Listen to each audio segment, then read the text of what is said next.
Hello, welcome to episode number 136 of Decentralized Revolution. It's the podcast from the Libertarian Party Mises Caucus and Mises PAC. I'm Aaron Harris. I'm your host. We haven't had an episode in a few weeks. Life has intervened, as well as us getting ready for the Libertarian National Convention coming up in about 5 weeks. We've been raising money for that. And before we get to Dr. Bylund and talking about his book and a few other things, he has graciously agreed to send out 5 autographed copies of How to Think About the Economy to the first 5 people who give a contribution at lpmisescaucus.com/superpac, $50 or more. He will send that out to you. Thank you, Dr. Bylund. I wanted to get the housekeeping out of the way first before we started talking. So now that we've got that out of the way, you were on, I think, in November of 2022, I think, back at episode 90 something. And I think this is right when How to Think About the Economy was coming out. Tell us how you've been, what the response to the book has been like.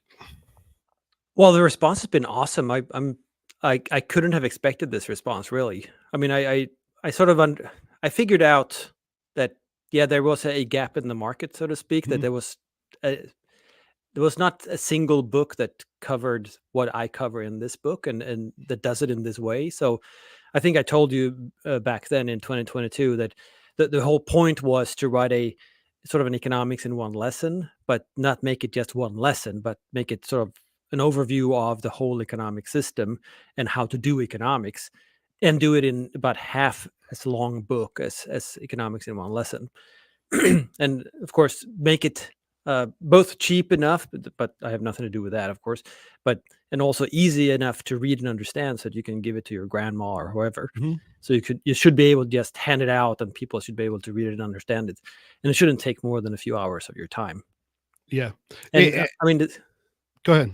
I think the idea is great, but as always with entrepreneurship, you can have a great idea and maybe your execution is also good, but is there actually a market?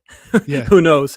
But it seems like there is a market. I mean, the Mises Institute, they have printed, I don't know how many times now, but each time they printed thousands of copies, and whoever buys it on Amazon, I mean, that's print on demand. So it's outside of the thousands of copies that the Mises Institute has distributed. And there are 6 different languages now published. And I know of another dozen or so that are underway. Oh, that's really great, because I said back then that it's 120-ish pages with several pages after that of like further reading.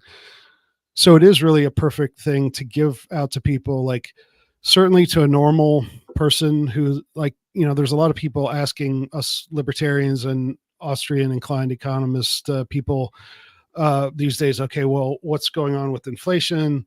Why does this happen in the economy? And if you hand them a copy of, Rothbard's Man, Economy, and State or Human Action, they're not going to read it. Bob Murphy's Choice is excellent, but it's still 300 plus pages. They're not going to read that either if they're a normal person.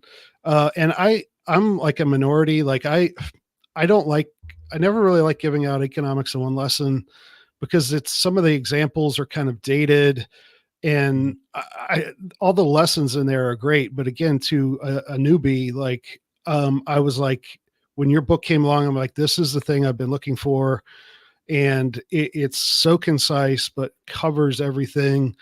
And it's one of those books that if somebody doesn't know anything about economics, you can give it to them, and immediately then you can start talking to them about, some real world applications, and like, okay, well, this is what is going on here, what you see in the news.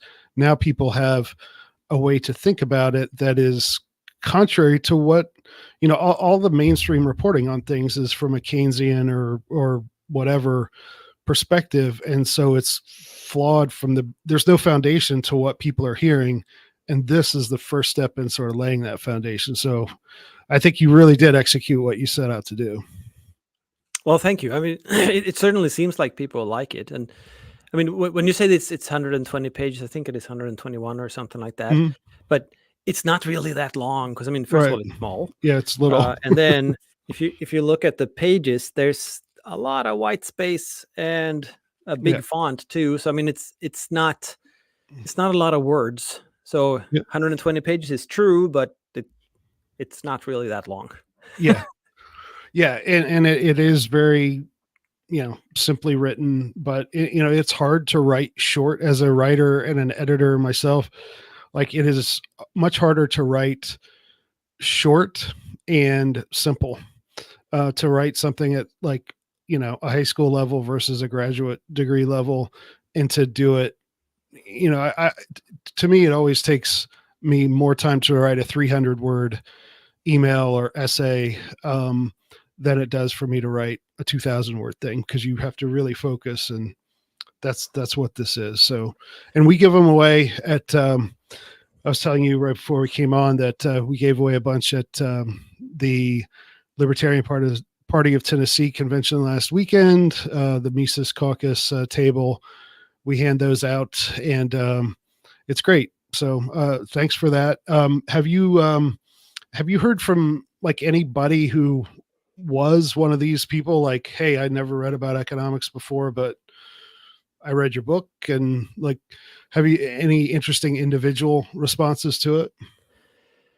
There are a few. I mean, there are since I encourage people to contact me and give me their feedback and their responses to the book. Some people actually do it, and of course there are trolls, but I mean people actually responding Mhm. respectfully and with some content.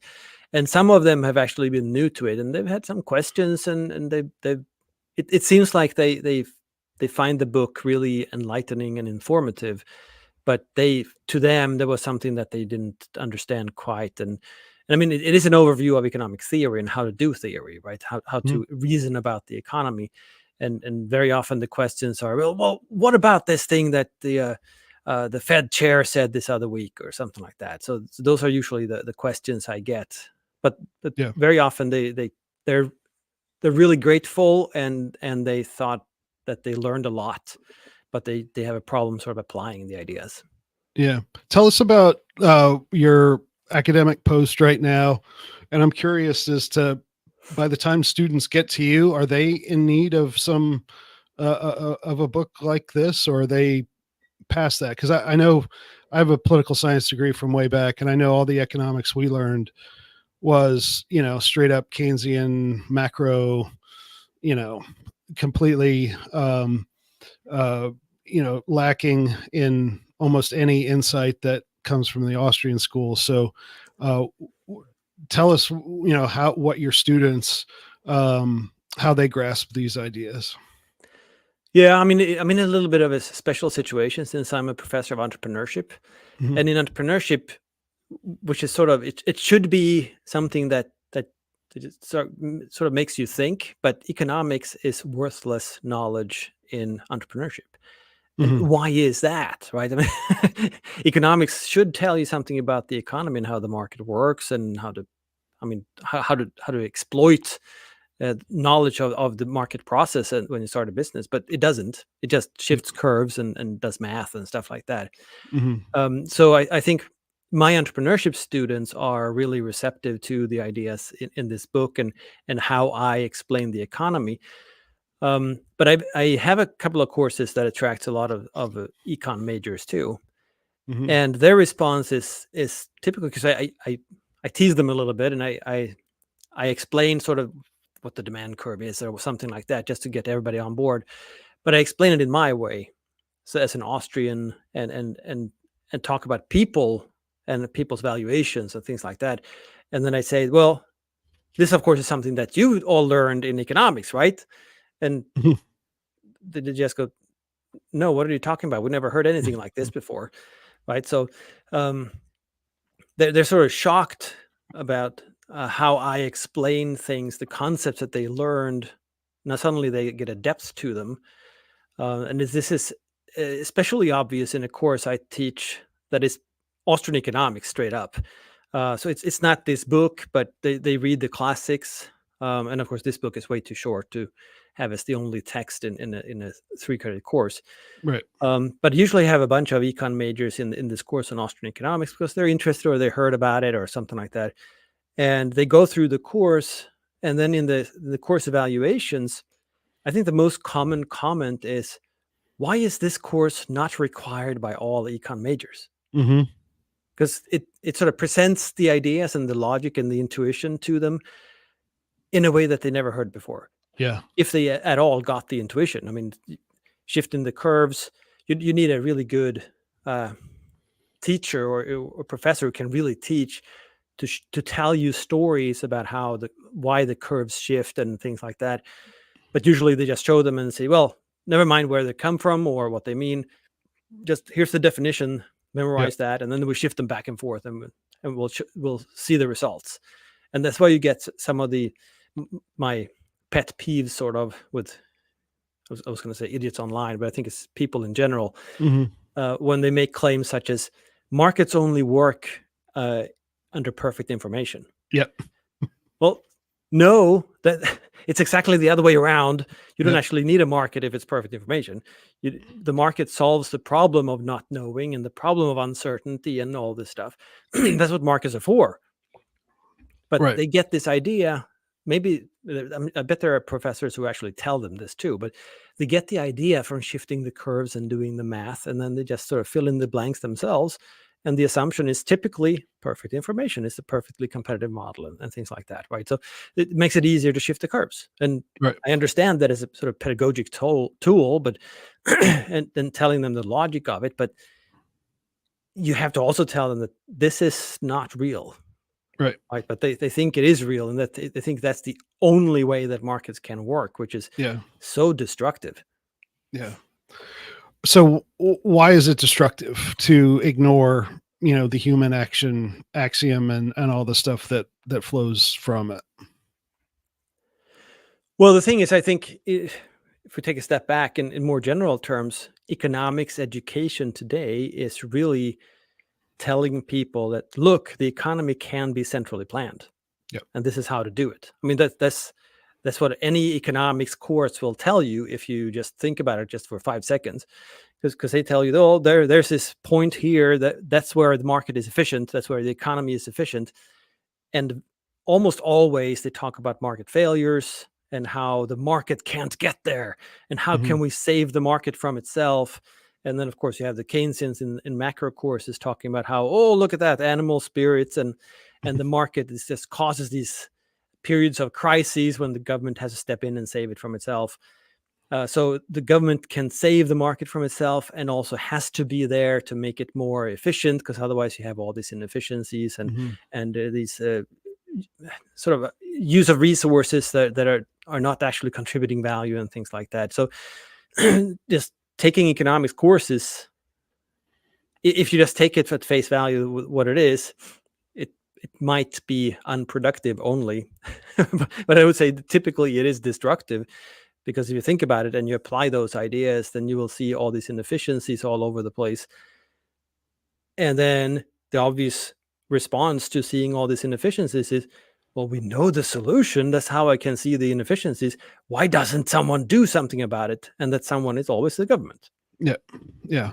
And so but why, and these are all softball questions to some of our audience, hardcore Mises Caucus people will know this, but when the economic calculation problem, when I first read that, it kind of blew my mind because it was so simple, but I had kind of come at, the first sort of my exposure to Austrian economics was like reading some Hayek and more like reading about Hayek. And I think it was maybe Thomas Sowell. This goes way back. I was a weird kid. And so like as a teenager, I was like reading, political op-eds in the newspaper. And, I think it was Thomas Sowell said something about like Hayek and the knowledge problem. And it's like, well, we just can't have enough knowledge and all this. And that's why, socialism doesn't work. Well, it's true as far as it goes, but the economic calculation problem goes one further. So maybe explain how the difference between those two ideas, because I think that speaks to what you were just talking about, the sort of thing that's inculcated in just about every student is that yes, the government has to be there to take care of these market inefficiencies and lack of perfect information. So we need government. So talk about the difference between the knowledge problem and economic calculation and how they sort of demolish the Keynesian and even to some extent the classical outlook on things. Yeah, I mean, in a sense, it's the Austrian perspective is completely different from the mainstream perspective. I mean, the mainstream Mhm. perspective is social engineering. It's looking at mechanisms that are what they are, and no matter what people do and things like that. And it's, everything is known and what have you. I mean, the problem, which is obvious if you come at it from an entrepreneurship perspective, the problem is that if you are to produce something for a market, for someone else, you can't know exactly what they value what you're going to produce. Mhm. So the problem is that you have to make the investment, you have to develop the product, try to figure out how to best please the consumer at the other end whenever you're done. And then the consumer is sovereign and can say, nah, not today. Mhm. Or you have produced something that they really value, and you were Mhm. right, sort of, but someone else produced something that was even more valued to them. Yeah. So they're going to say no to you anyway, right? And that problem, I mean, that's the uncertainty that entrepreneurs bear. So the question is, how can we today allocate productive resources in such a way that we produce as much value as possible for consumers in the future? And that's consumers' valuation of things that has not happened yet, because we value things sort of comparing alternatives, Mhm. and we value things when we see them. Very often consumers don't have a clue what they would appreciate until they see it, right? And Steve Jobs has a famous quote where he says something like that: you can't develop a product with sort of focus groups, because Mhm. very often consumers don't know what they want until they see it, that sort of thing. Yep. You have the Henry Ford quote where he says that, had I asked my customers what they wanted, they would have said faster horses, Yep. because they were using horses, and well, going faster would be good, right? But oh, a carriage without a horse? No one thought of that, Right. right? So the issue is, how can we have a system where all of the resources before they're used are put to their best use from the perspective of future consumer satisfaction? Yep. It sounds like sort of an impossible problem to solve, and it is if you try to uh, plan it from above, or if you try to produce a system or design it, right? So the way it works in the open market is that entrepreneurs, of course, when they make the investment, they imagine how valuable their productions are going to be for consumers, and that value determines the price they might be able to pay for it. So they calculate, okay, so this many, I think I can sell this many at this price because it's so valued to consumers. Well, that's the maximum you can pay for resources, Yep. right? And then you go to the market and you buy all these factors, you hire people at certain wages, you figure out your best location for production and transportation and all this other stuff using the prices in the marketplace, and sort of have that's a calculation, right? You have Yep. imagined the price that you can charge and the revenue that you might get, still uncertain, but it's the best guess that you could come up with. And then you look at the prices currently in the market and you compare the two. Is this worth my time? And then you get started. Of course, the issue here is, where does those prices come from? Because of course it is the case that you mentioned Hayek, and in his famous The Use of Knowledge in Society, which is a beautiful piece where he talks about the Mhm. marvel of the market. He's really talking about um, how how entrepreneurs and producers respond to prices. So if the price of some factor goes up like crazy, say the wages jump up like I don't know what, they're tripled or something like that overnight, people are going to stop using wages or stop using labor as much as possible, Yep. as to sort of avoid that cost. So of course they're going to adapt to those changes. The question is, what determines those prices? Well, those prices are determined by the entrepreneurs bidding for them. So if I enter the market and I think that I have an idea of producing something that's going to create a lot of value for people, so I can charge a really high price and make billions, basically, in revenue, I can outbid anybody else for the factors I want to use. And that, of course, is going to bid up the price for those factors. Yeah. So just by hiring the best people, getting the best location, the fanciest whatever, the best materials and things like that, by doing that, the prices of those things are pushed up. So the price of those things, I mean, that means that I'm going to have to pay more, of course, but it means that those who are producing less value can't afford them anymore. Right. So the entrepreneurs, both as a group, they both set the prices of the factors, and they respond to and use those prices of those factors. And that's how the whole economy adapts to, basically, I mean, this is called it the division of intellectual labor. Because you have all these creative, imaginative entrepreneurs trying to figure out what to produce and what is the most valuable things that they can produce. And they're competing with each other and thereby setting the prices of the factors. And then they can tease out, well, how do I combine the factors in the best way possible to maximize my profits producing this thing? Yeah. I mean, it really is almost like it would take either God or the market to do something like this. When you think about all the, the individual products that you see every day, the different types of restaurants, just like the freer the economy is, the more value you have, and the more choice you have. And it's truly mind-blowing. You see things like, oh, I never would have thought of that. And 9 times out of 10, it's something that, oh, I don't want that for myself, but that's kind of neat. But it just goes to show how many people can make a living doing things, inventing and inventing products and filling needs that no one else would have ever thought of. And if you centrally plan it, I mean, I just can't imagine like the Soviet economy and stuff like that. I can't imagine like being at some of those meetings. Like, how did they think they could actually do this? So yeah, and I mean, the way the story goes, it's they couldn't, and they knew they couldn't, yeah, right? And if you look at the history, I mean, Pete Betke has a great book on this, and he calls it something in coordination. I think it's available on his website, where he talks about Soviet Russia and okay, how Soviet Russia, it imploded in just a few years, and then they were forced to accept the new economic policy. yeah, Right. So Lenin and all those guys, they retreated, and he has some beautiful quotes by these guys who are basically the core of the Bolsheviks, saying that this is sort of embarrassing and this sucks, but we couldn't do it. yep, So they started allowing at least prices for consumer goods. And that was enough to keep it alive then for another 70 years. But yeah, it just took a few years for the whole thing to implode without prices, without yeah, entrepreneurship. yeah. What would you say to the argument? Sometimes people say, oh, whatever pejoratives they like to use to describe capitalism.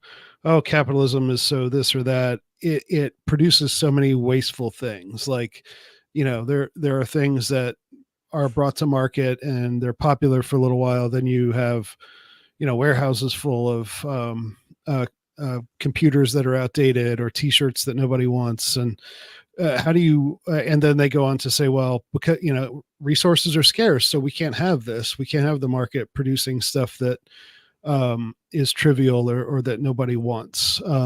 What's the answer to that? Well, I think there are several answers to that. I mean, first of all, those are entrepreneurial errors. Mm-hmm. So someone is paying for it, and it's not a customer. It's the person who invested in that production, because they get stuck with products they can't sell.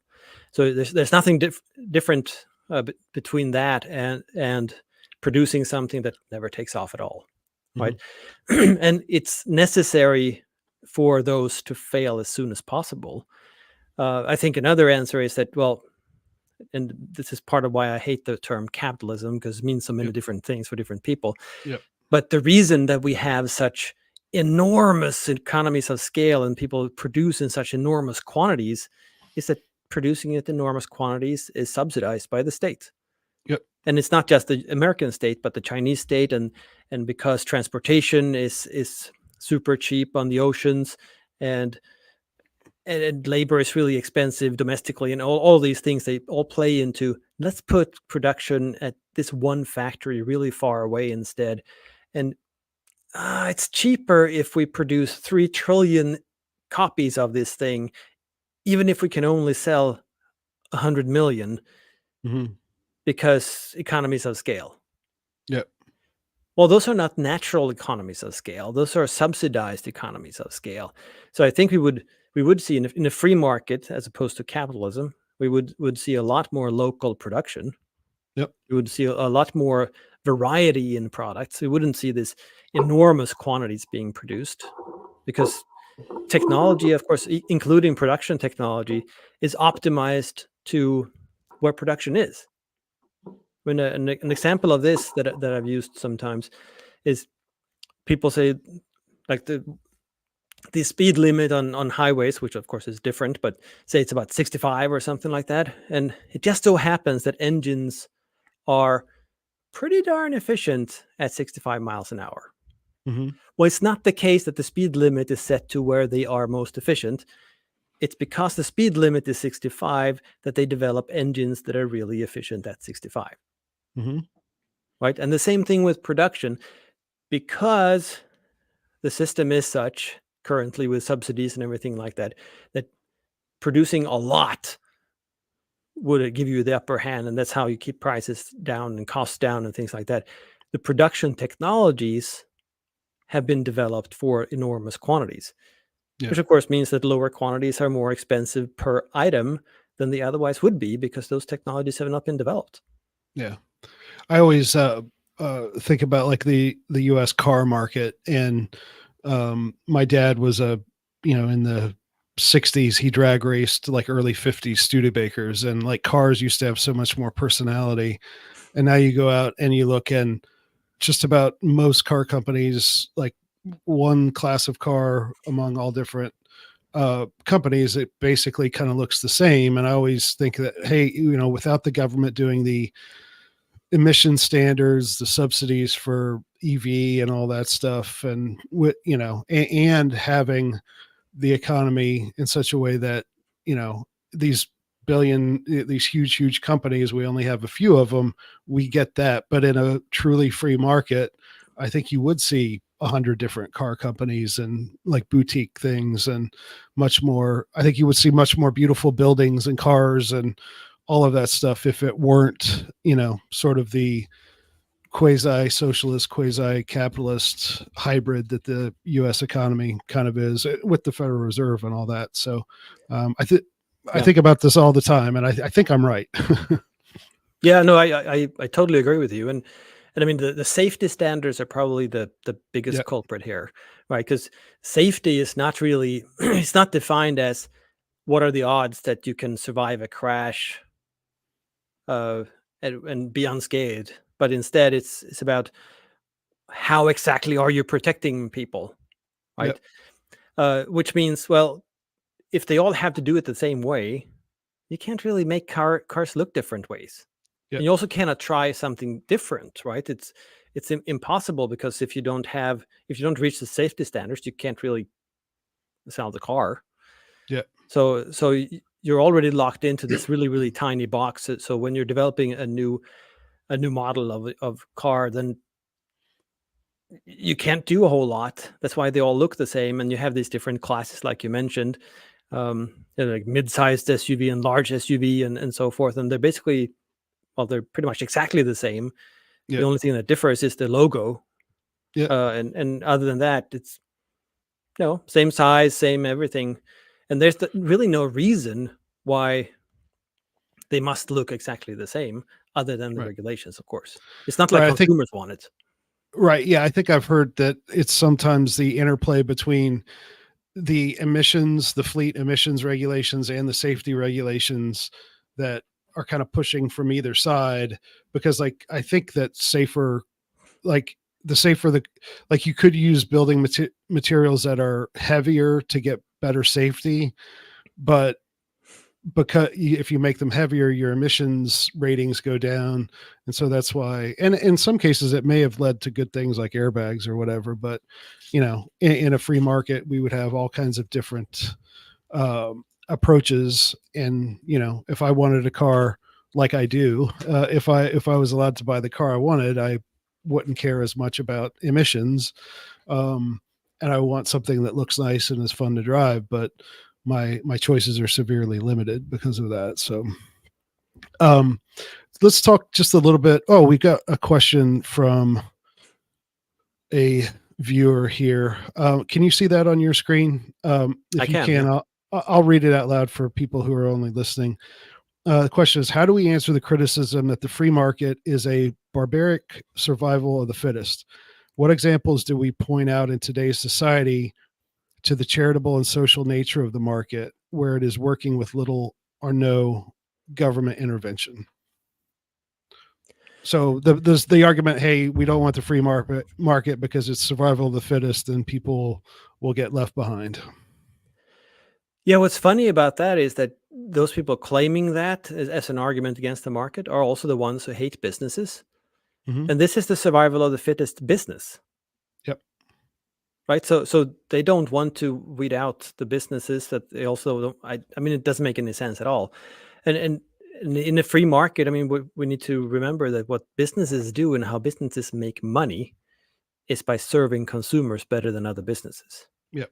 That's the only thing they do. They are trying to serve us and please us the best way possible, and that's how they make money.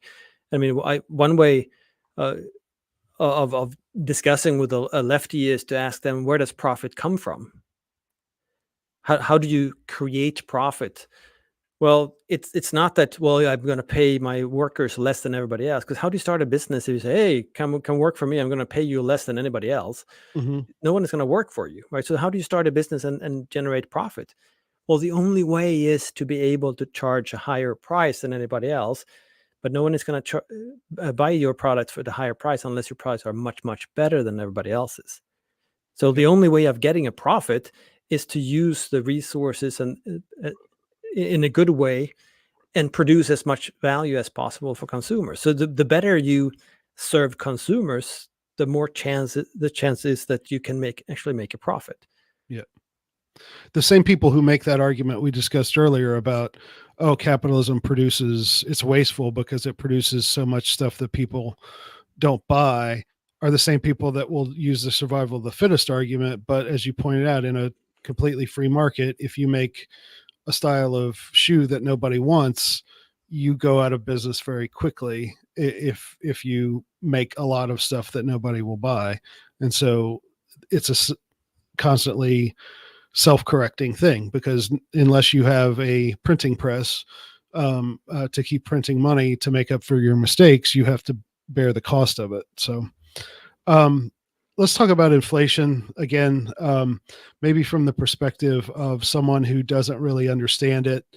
You'll hear people say, well, it's Biden's fault or Trump's fault. And obviously for the budgets they've signed and for the, some other things they do, they bear some responsibility for that. But, obviously as Austrian school inclined thinkers, we know that, central banking has the biggest part to play, I think, in this. And so, of course, there's technically some people use the term inflation a lot. They mean price inflation. But how would you describe that to a layperson who's just wondering why a steak costs twice as much now than it did 5 years ago? Yeah, I mean, I think first of all, it's important to distinguish between just prices going up and what inflation is, because the price of anything can go up for whatever Mm-hmm. reason, supply chain issues, or, well, I mean, Elizabeth Warren blames corporate greed, I guess, but it's not the case that all businesses can suddenly raise their prices and consumers go, oh, damn, I have to pay more for everything. No, they're going to sell less if that is the case, right? So, Yeah. and then of course, if everybody starts raising their prices, well, then there's an opportunity for me to not do so or lower my price and get the whole damn market. So, I mean, the market still works. So it's not really about prices going up. the whole inflation concept is about the price level, which of course is a nonsense concept. There is no level because prices Mhm. change all the time and they're different in different places. So what we're really talking about is that your money is buying less. So the purchasing power of your money is falling. Now, why the heck can that be? That's the real question here, and that's why prices go up. But how come that your dollars or your gold coins or whatever you're using, they buy less? Is it because there's less products available? Is it because suddenly the costs are higher for producing everything? No, that doesn't make any sense at all.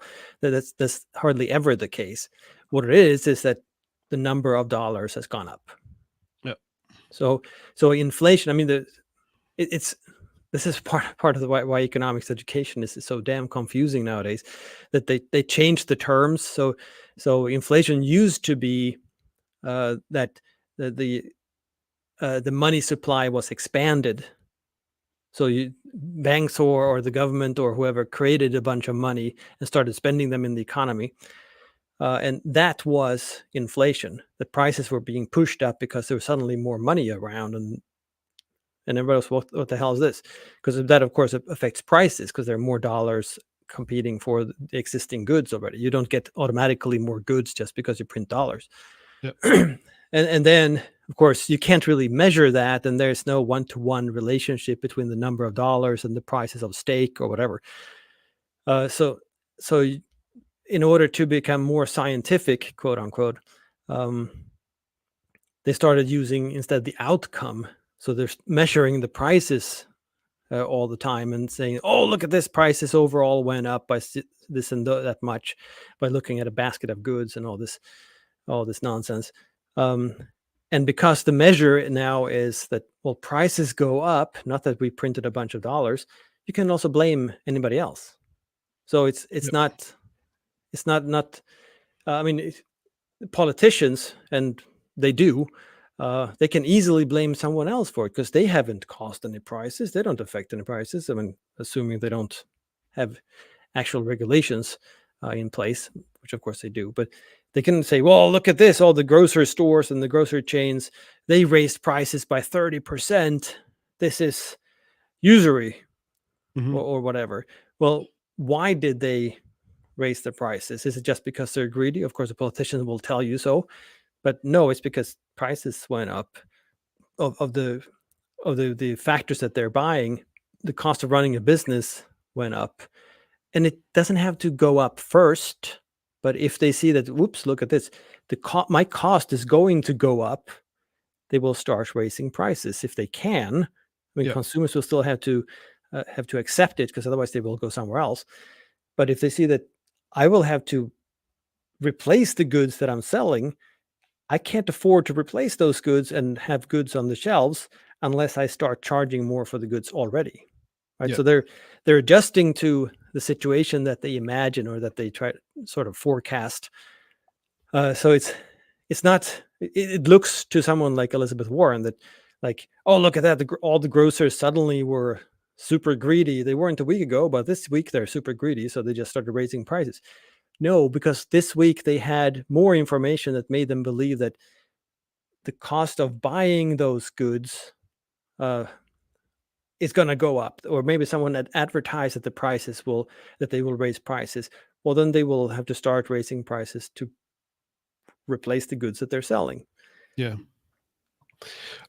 So if inflation is bad, right? Like, I mean, the uh, prices going up because there's more money in circulation hurts a lot of people. I haven't heard anybody recently, happy that, gasoline and rent and steak and all of that stuff is more expensive. So why do we have inflation and who benefits from it? Yeah, that's the big question, right? Um, I mean, the issue is that, well, there are several issues. There are theoretical sort of attempts to justify it too, but I mean, those are sort of not very important. They're just how to sell the idea. Politicians have always wanted to create money and spend it. I mean, imagine if is there any reason why you would counterfeit? Well, Yeah. if you could get away with it and just print dollars, would you do it? Yeah, of course, you can buy all the kind of stuff that you want. Will prices be affected if you start spending trillions of dollars? Probably, but you Mhm. will buy all the stuff before you affect any changes in the prices. So you will be a lot richer than anybody else if you counterfeit. And the Yep. same thing with the banks and the government. If they're first, they get to take these freshly minted dollars and just spend on all this other stuff that are at prices that are based on the previous money supply. And now you have all this new money that came out Mhm. of nowhere, and you can buy all these goods. And then that's going to change prices of the goods that you were buying. And then wherever that money goes next, it's going to affect prices there too. And it's going to change prices throughout the market, but not uniformly and not at the same time. But it's going to eventually prices are going to adjust. Yep. And whoever gets the new money last, meaning they don't get a raise in whatever income they have, but they Mhm. see all the prices going up, well, they lose. So in a sense, it's a redistribution of wealth from the people who get the money last Yep. to the people who get the money first. And the people who get the money first is the government, broadly, and the people who get it last are basically Main Street, poor people, people Yep. on pensions and Social Security. And right next to the government are the banks who can borrow these newly created. They're not even minted or printed anymore. It's all on a computer and Yeah. a digital balance sheet. The banks get the money, borrow it at 0% and loan it at whether 2% or 10% or whatever in between. It's still a pretty sweet profit when you can, you know, you only have to keep so much on reserve, and it's just so the people who loan it out are making this money, and then the people who can borrow it cheaply, right, big corporations and things like that, they are the first in line to borrow this newly created money and to make their products, and you know uh, and then everybody else is down the line. So it is obviously what they, again, the left and even some of the right will say, well, we shouldn't have regressive taxation. They want progressive taxation, but inflation is the most regressive penalty there is. So yeah, I think all of that, and just some of the lessons, the way that you explain some of these things, that's all, comes from the foundation that's there in how to think about the economy. We are giving away, well, not giving away. Dr. Bylund he's signing 5 copies to people. I'm giving Uh, away. Yeah. yeah, he is. It's his graciousness helping us out for the delegate mobilization drive. So make sure we get all our delegates to the Libertarian National Convention. Go to lpmisascaucus.com/super PAC. It's on the screen there. If you're listening to this on the podcast tomorrow, like Sunday, the 21st, they'll probably be gone. But if you're watching or listening, not looking at the screen, you can still get one. I know there's been at least one come in, but I haven't looked at my email in a while. So he will send that out to you autographed, and you will learn a lot from it. Even if you know these things, it's always good to kind of reread them, and so you can explain them to people. I wanted to get into a couple of other things. You recently written a few things for on the Mises Institute page. I'll let you pick which one you want to go into. You've written things about social media and democracy on one hand, and the economics of artificial intelligence too. So both of those are, I think, very interesting. So which one do you think people would enjoy hearing about right now? Well, I think AI is on everybody's mind, so maybe we Mhm. should do that. Okay, yeah. So just tell us tell us about this little series of articles, and I guess some of the main things. I think one of the first people in the mainstream who started making arguments about the economic implications of AI was like Andrew Yang, I guess, in 2016 or 2020. And I think he's like, okay, well, AI and automation is going to put a lot of people out of jobs. That's why we need to have universal basic income. So that's kind of the fear that people. I even had a conversation with kind of a normal person the other day, and they're like, well, what happens if none of us have to do X, Y, and Z anymore? And I had my answer, and I wasn't entirely happy with my answer. I thought it was pretty good, but I don't know how convincing it was. So, is that sort of the main argument, the main anxiety about AI, and what does the Austrian school tell us about how to look at all of that? Yeah, I think that is the main anxiety. I mean, it's the same as the spinning jenny, really, in, in the UK hundreds of years ago. Hmm. That it's going to automate, it's going to take all our jobs, and then you have the sort of the sci-fi version that it's going to take over and it's going to create better versions of itself, and it's going to take over the world and it's going to kill us or maybe use us as batteries, like in the Matrix or whatever else, right? So it's, in both cases, we're all going to die. We're going to Hmm. be dirt poor, and we're going to sort of live a Hobbesian life.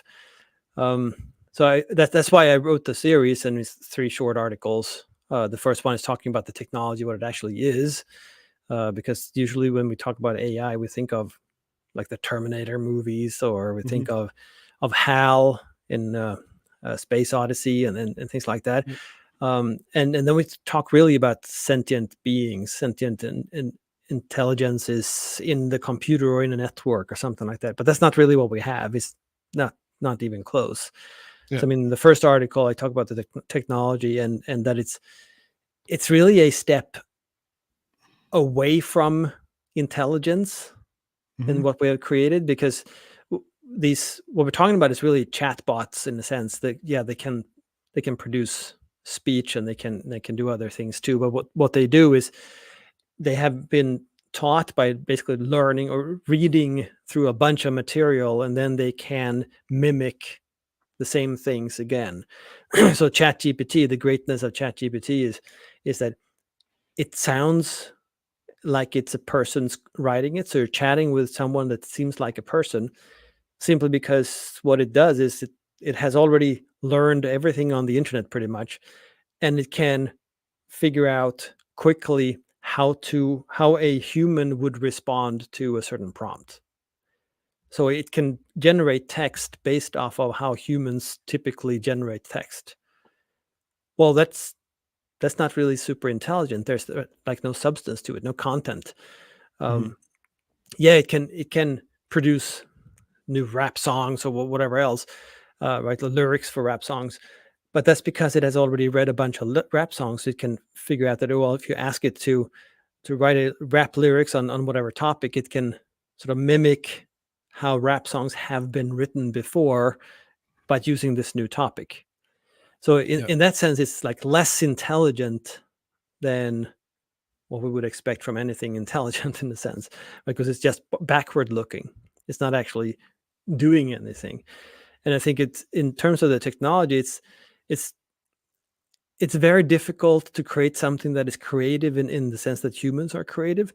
because we're speculative and we forget stuff, and we very subjectively choose to disregard or downplay certain facts because we don't think they're relevant for whatever random arbitrary reason, and then we miss things, and then we happen to stumble upon a new solution to something. Hmm. Now, a computer can't just randomly or subjectively downplay certain facts. It has its rules.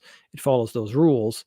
So I think AI can help us in very specific areas. It can help us produce code, for instance, because code has very specific outcomes, and code does specific things.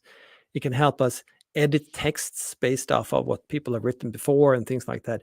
But it can't really be creative and creating new things. It can discover um, errors in what exists, and it can sort of fill in gaps that should be obvious to us, but it's not, because we can't keep all this stuff in our minds.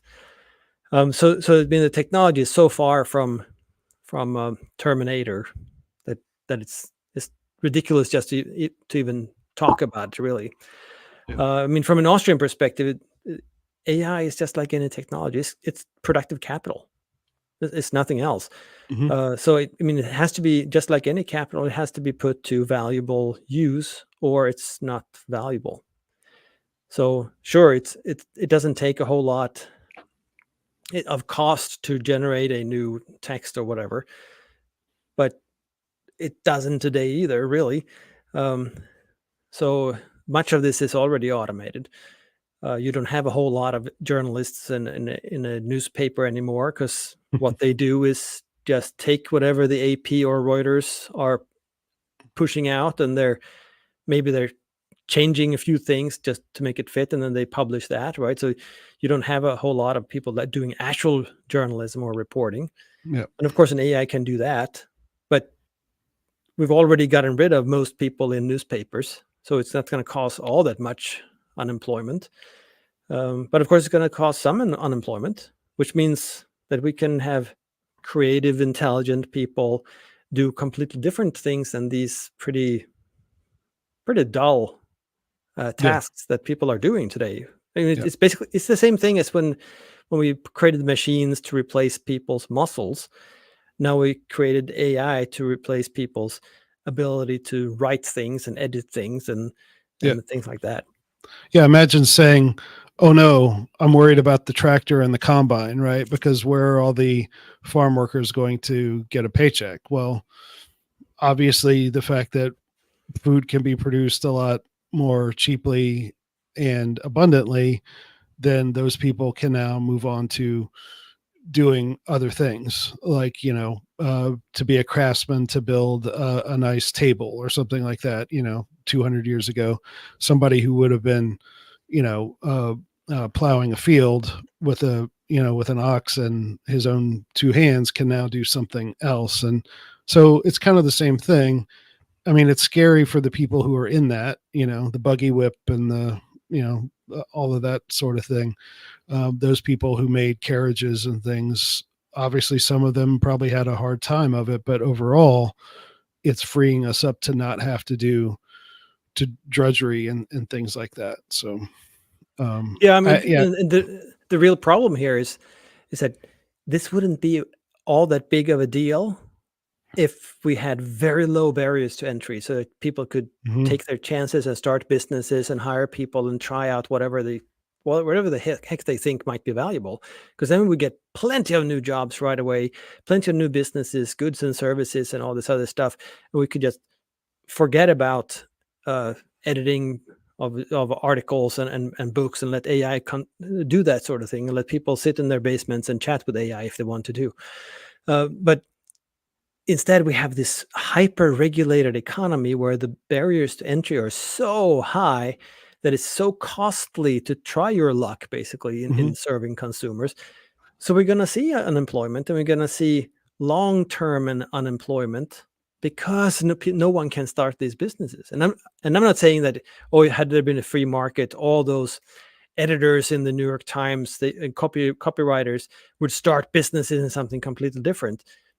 That's not that's not the point. They could if they wanted to, but other people could start businesses in whatever the heck they wanted. And they might see that, well, wait a minute, copywriters have this other skill that is adjacent to what they've been doing, and they have this experience that I can use in this completely different product.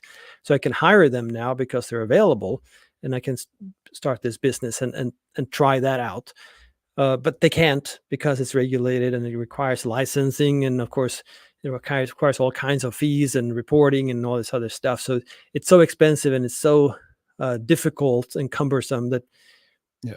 no one is even going to think about it.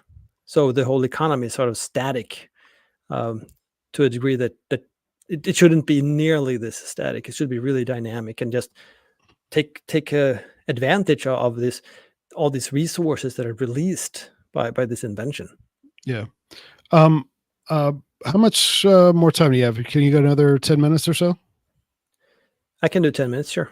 Okay, let's talk about the article you wrote about social media should not be blamed for the consequences of democracy. I thought that was pretty interesting. As someone who has, just for personal mental health reasons, the last few years, especially the last couple of years, done all I can do to, stay away from social media as much as I can. And in general, I feel better about it. Um, so you kind of address in there why there is kind of this race to the bottom and all of that. So kind of outline that the ideas in that article. Yeah, sure.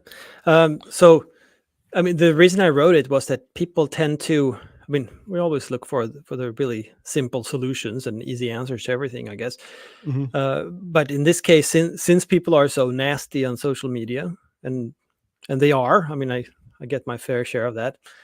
Um, they all tend to claim that, well, if it weren't for the social media platforms, or if they regulate it or whatever, because the reason their people are nasty is because they're anonymous, or the reason they're nasty is because they can, and the cost is too low, or whatever it might be. All of these things, but that doesn't really explain it, because people could be nasty to each other in real life or Hmm. at a distance. They could be calling people and telling them nasty things, but they're not really. And they could all be doing all these other things too. And they could have throughout history, really. It's just that, okay, sure, the threshold is a little lower now because you can be online, but why does that mean that you have to attack people? It doesn't. It's not the technology itself that makes people into complete dicks.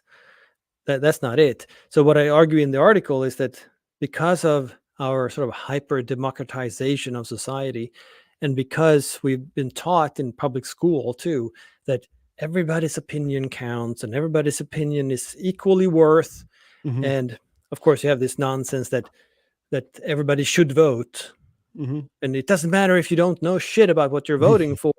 You should vote, says the person who has been studying all the different candidates and all this other stuff. Now, Yeah. now why? Why do you want some idiot who has no clue whatsoever to basically nullify your vote? That Yeah. doesn't make any sense at all. It never made sense to me, but people claim it still. And because we're considering people's opinion as so important, and we see this with the younger generations too, that they have a lot of opinions, and they demand that people listen to their opinions, but they can't really argue for them at all. And Yep. and I think this is the issue, that we're focusing so much on me, and that because I have an opinion, I'm someone. Yep. And therefore all of these sort of social conventions and norms that we had before, where someone who has, say, worked with engineering for 20 years might know something more than me, who am interviewing for a job in engineering and never have done engineering. So maybe I should respect that person's knowledge and learn from that person, instead of just saying, no, I have an opinion too, you're an idiot, you're old. Hmm. Right? So and people are more likely to do the latter today because of this democratization of how we see people and how we see opinions. And I have experienced this a lot on Twitter, or X, Hmm. where I spend way too much time. Um, where a common argument is in economics, which it would be hard for anyone to claim that I don't know any economics. I mean, if you have a PhD and you teach it at the university, then you know something about it at least, right? But you have all these anonymous accounts, and well, first they might ask a question, and then they of course attack me and whatever else, and then they say stuff like, "Well, you should know better as a professor." Hmm. Well, that's a very strange argument, because we're talking about the subject matter where I am an expert, and you just acknowledged that I'm a professor in this subject matter, but you have an opinion that doesn't fit with what I'm saying, and therefore it's even worse because I I am a professor in it and I don't agree with your opinion. Yeah. It doesn't make any sense whatsoever to me. It's just completely not such nonsense. But so I actually started wondering, where does this come from? How come people can think that this is an actual argument? It doesn't make any sense at all. And then I was reminded of, I wrote an article back in, oh, when the heck could that have been? 20 years ago or something like that, at the beautiful site striketheroot.com, Hmm. uh, that I called the endarkenment, I think, or the endarkening, talking about how the 20th century was sort of um, the the response to, or the counteraction, the counter to the Enlightenment. It was, yeah, we had the wars and everything like that too, but in a sense, you had the 1700s with the Enlightenment philosophy and the theories and the thinking and individualism and all of this stuff, and then you had the 1800s where you applied it in technology and you created all this wealth and all this, the standard of living just shot through the roof, and then you have the 1900s where states were threatened and they created wars and whatever else, but you also had the philosophical development into all these destructive shit, basically. Like you had Hmm. postmodernism and you have had Marxism became something suddenly, and you had the Soviet Empire and all this other stuff. So it's philosophically speaking, it was sort of super destructive. Um, and it was like, well, this seems like it's the continuation of that. We have already gotten rid of all the norms and all the structures and all the respect for what previous generations accomplished. And instead of recognizing that, we're sort of saying that, well, because they were old, that's why it's bad. Yeah. And democracy has sort of has augmented this uh, quite a bit by making any stupid opinion worth just as much as the world's greatest expertise on that subject matter. And, Yeah. and I think that is what we're seeing in social media, where it's a platform where first, well, yeah, you don't have to take a responsibility for what you say either, because you can be anonymous. Yep. But also, you feel a need to tell someone that you have an opinion that is not theirs, just because you know that they are an expert on that.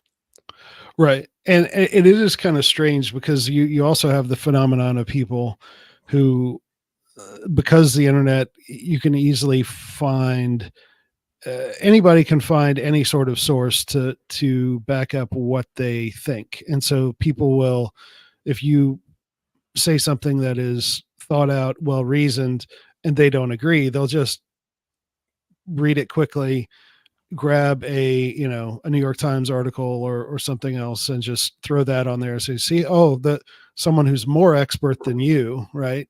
You don't go to, you're not a Harvard professor, you're not a writer for the Atlantic or the New York Times. Therefore, it's this bizarre game of sometimes people will respect sources, but it's not really for the right reasons. They're just, it's the surface. Oh, where did it come from? It's the trust the science argument. Well, the NIH said it, therefore it must be That's true. exactly right. Yeah, Yeah. that's exactly It, right. Because we saw this during the pandemic, and I was stupid enough to discuss these issues online.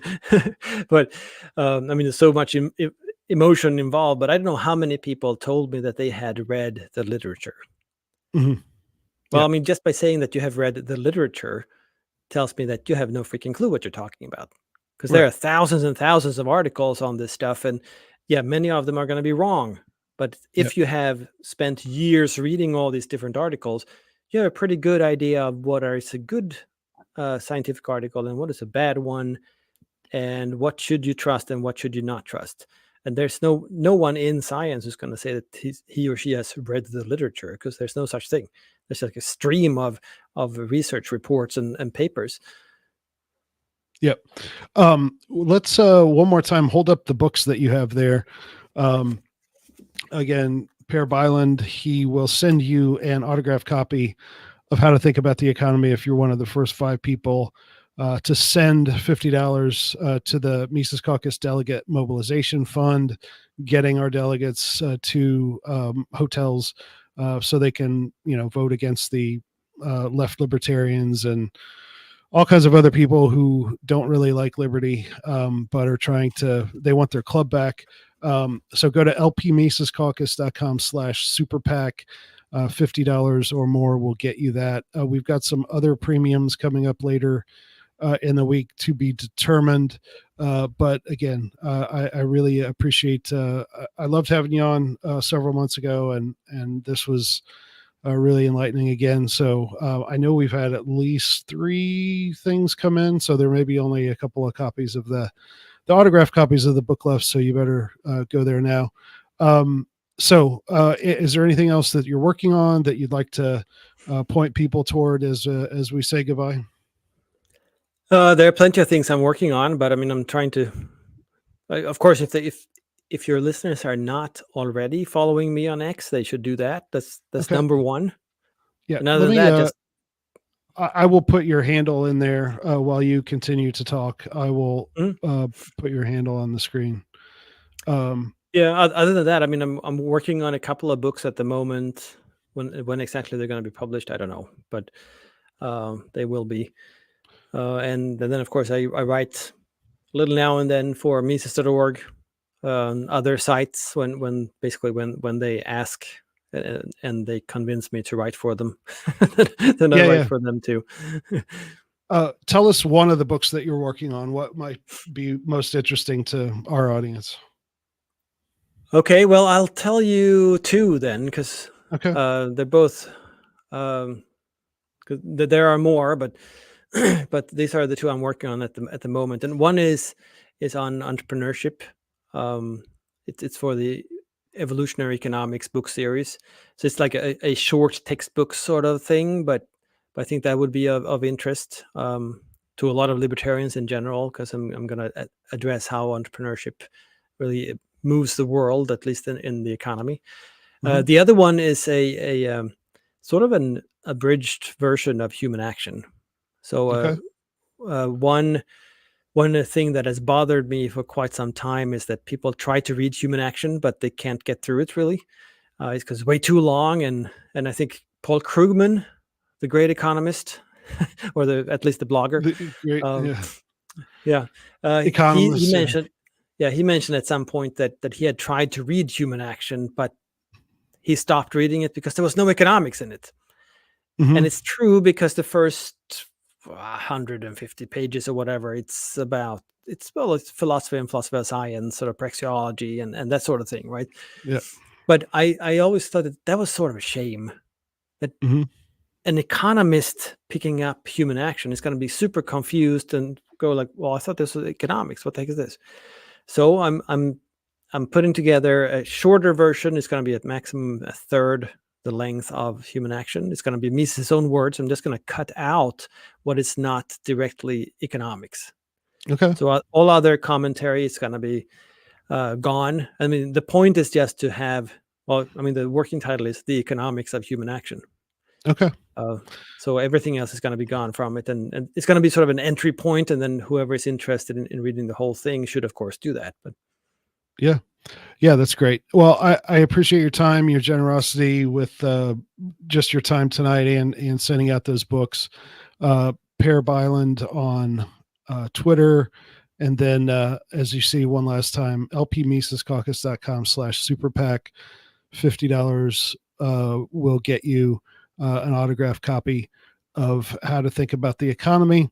Yeah, I really appreciate it. And next time one of the books come out or I see something particularly interesting on Mises.org from you, I'll have you back on. Okay.